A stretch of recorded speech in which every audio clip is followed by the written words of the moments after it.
guys, your boy Russ again, back with another one.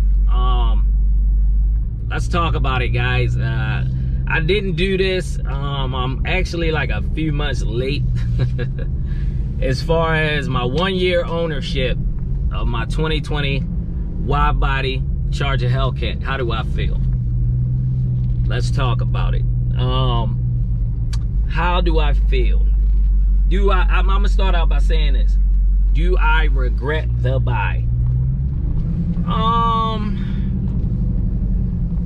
I'm not gonna say I regret buying my Hellcat, because you know, I met a lot of cool people, I did a lot of cool things. I, you know, increased my channel by shoot 300% or whatever you want to call it. So I can't really say that I wish I never bought it. But I will say this. I believe I should have waited a little longer. You know what I mean? As far as picking up the Hellcat. Because just alone, 2 weeks after I purchased this one, or financed this one, another dealership had a 2020. It was black with red interior. I think they had a sunroof on it too. And I think it might have been a little bit cheaper than the one that I picked up. At that time, you know, it was during COVID time. Let me roll this window up. That was during COVID time, so they were trying to move these Hellcats because they had just came in or whatever, and they were just sitting there on a lot. Like, nobody was really buying a wide body Hellcat. So if I'd have just waited, you know, I could have went to those guys. I ain't gonna say got a better Hellcat. I mean, it was the same car, except it had a sunroof, and hold on. It had a sunroof and it had red interior. Obviously, if I'd have got that one, the whole Ravens theme wouldn't have been going on with the car, because, you know, it would have been red interior. I probably would have did something crazy, you know. Always wanted another red car. I had a red 5.0 Mustang a long time ago when I was still in the Army. But I would have probably wrapped the car red, something crazy, like some type of crazy red, whether it was satin red, metallic red, some type of red, black, you know, the ones that change colors, color change. But it would have been something, you know, black cherry. I don't know.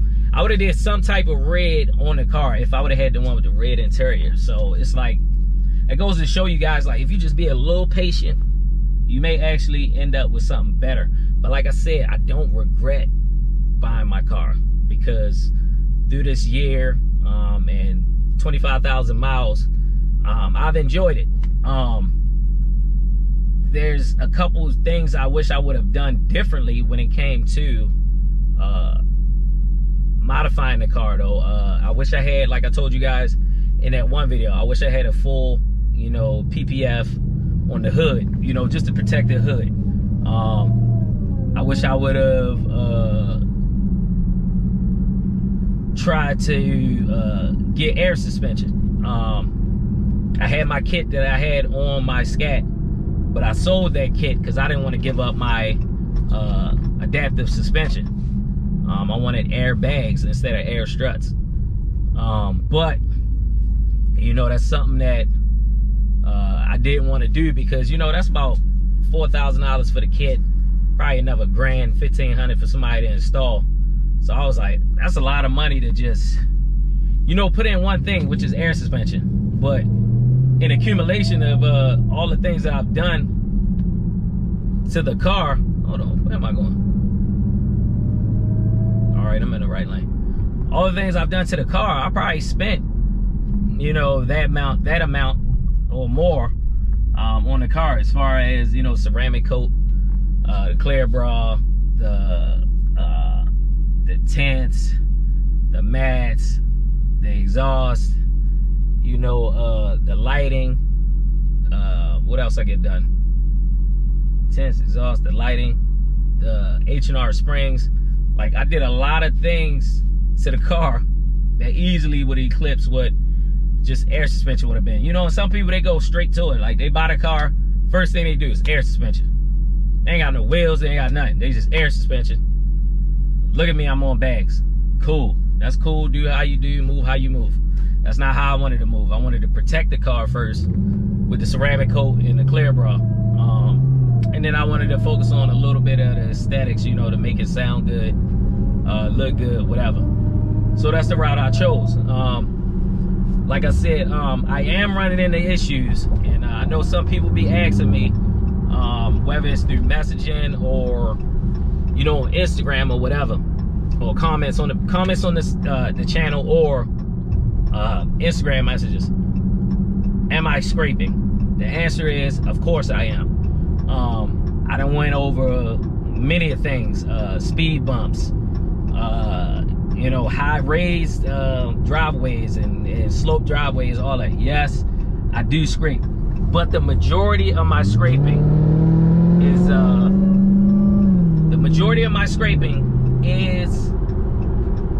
the plastic pieces that hang down in the front. They like a warning, I would say, when you're going up these little inclines or declines or whatever. Like, they scrape first generally. Have I scraped the front bumper? I believe I have,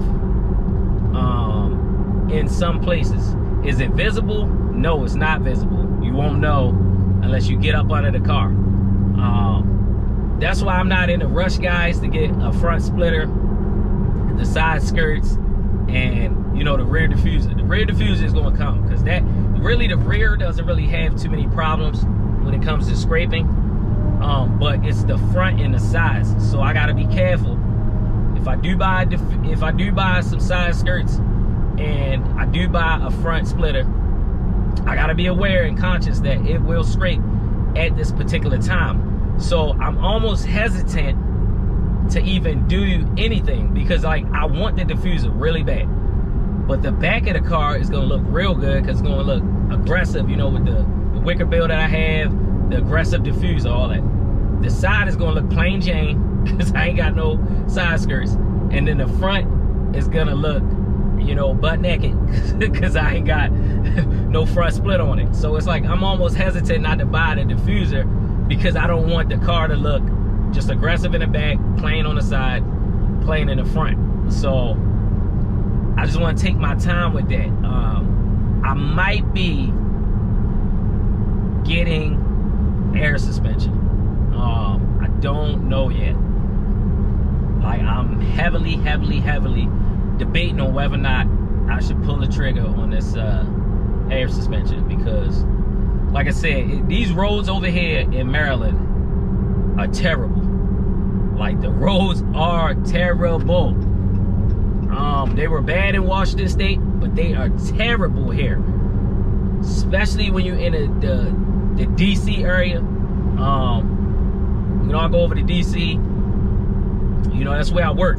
So DC area, super bad. That's why I don't want to drive my car every day. That's why I need to do what I gotta do with my daily and jump. So DC streets are horrible, Maryland streets are super bad, and then downtown Baltimore is horrendous. So it's just terrible out here. So I need to be able to raise my car and lower my car, you know, how I want. So that's why I'm really looking into getting this air suspension. You know what I mean? Whether it's, I don't know, pick up some shifts at work or whatever, I gotta save for this air suspension. Because even when I start racing, like when I start taking it to the track, I might want to be able to tweak my suspension, you know, to see if I can get different, you know, launch times, you know, all that, different drag times period, and see if that helps. I haven't heard of too many people having problems with air suspension when they put the car on the track. So, and when I say track, I'm not talking, you know, corners. I'm talking straight line, quarter-mile drag strip. So a lot of people change their suspension and everything to accommodate, you know, for wheel hop, wheel flex, you know, all those things. when you launching your car and everything. So pretty much your whole suspension got to be dialed in if you want real numbers. So like I said, B Woody got a bunch of things that I want that I might be adding to the car. And also I want that air suspension, because like I said, it's not only just for the track, it's for the regular driving too. So we're gonna see. Yeah, but I mean, other than that, I mean, it just, the car is great. The car has been great. The ride comfort is nice. No issues with anything other than what I was saying about the limp mode. But other than that, nah, man, I don't regret this at all. In fact, I want to see if I could get some other things done too before the end of the summer. So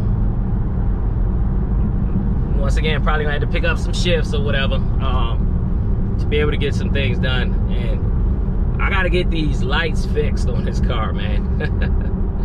On this car and the Scat, you know, like I said in a video before, you guys look back on my channel, when you buy Lighting Trends Flow Series, you got to be careful, especially with whoever installs it. I'm not saying they install it improperly or anything like that. It's just, you got to be careful, because it could be defective equipment. I don't know what it is. I don't know where to point the finger at or who to say anything about. It's just the lights that I have failed on both of my cars. Not only did it fail on the Scatpack, they failed on my Hellcat. And it's the Flow Series. Only the Flow Series. Like, my Rgbws were perfectly fine. 0 issues ever out of that. My Rgbws and my Demon Eyes, yet to fail. Ever. Flow Series, whether it was the DRLs, the Halos, Fogs, whatever, grill, engine, they fail. So be careful, be cognizant of that, and just understand that, you know, things fail. The good thing about Lighting Trends, great company. Whenever you hit them up about it, you send them the pictures, everything, they respond quickly, and they get the product out to you, as far as your lifetime warranty, things of that nature. Since I'm switching over everything, I can't use that, because I don't want that product again. I want something different. And I know they got the new controllers and everything for the new RGB, the new Flow Series and everything. So I want to look into that. I don't know if I'm going to do that on this car, but I'll be looking at that for the Scatpack. I think that's cooler. That's more of a good-looking show car type car.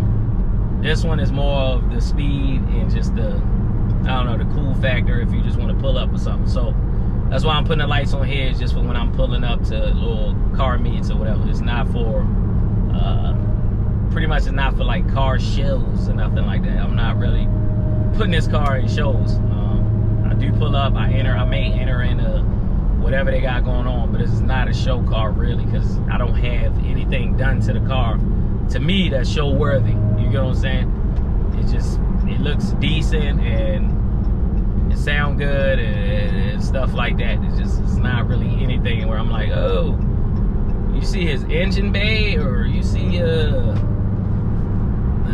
carbon fiber kit he got on there. Like, nah, this is not what that car is. Like, this is not what the car is.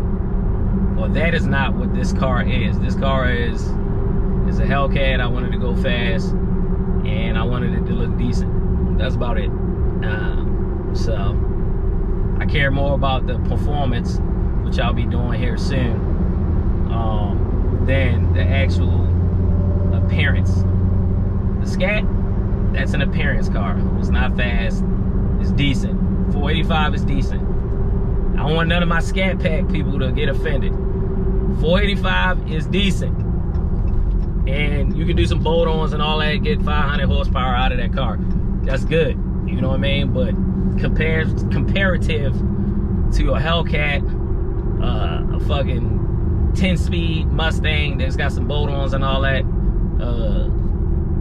a Camaro with some bolt-ons and all that, tunes and all that. It's not that fast, like, you know what I mean? Because the car weighs however much it weighs, and it's not that much power comparative to the weight. So there's a huge difference when you're in 707 and when you're in 485. We all know that. Supercharger, all that. We know there's a huge difference. So if the car weighs the same, but this one has a supercharger and what is that, 220, 222 or something like that, more horsepower, 222 more horsepower, and there's a big difference. So that's why I'm not really tripping about that. I'm keeping that one, like I said, mainly for the looks, and this one is for the speed. And who knows, might do something different. So do those lights, fix those lights on the Scat, fix the lights on this car, and then keep it moving as far as only putting performance mods in this car. And I'm not doing anything else to the Scat no more. So that's completely done the way she wanted, and this one is gonna be done the way I want it.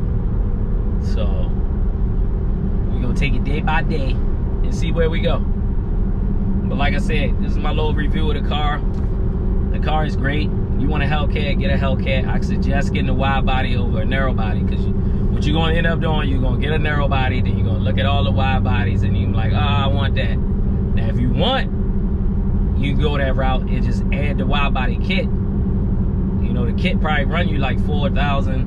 It's gonna cost you to probably, I don't know, $1,000 to put it on. Then you might have to wrap it, unless they paint it already. Then you might have to, well, you're gonna have to get new wider wheels.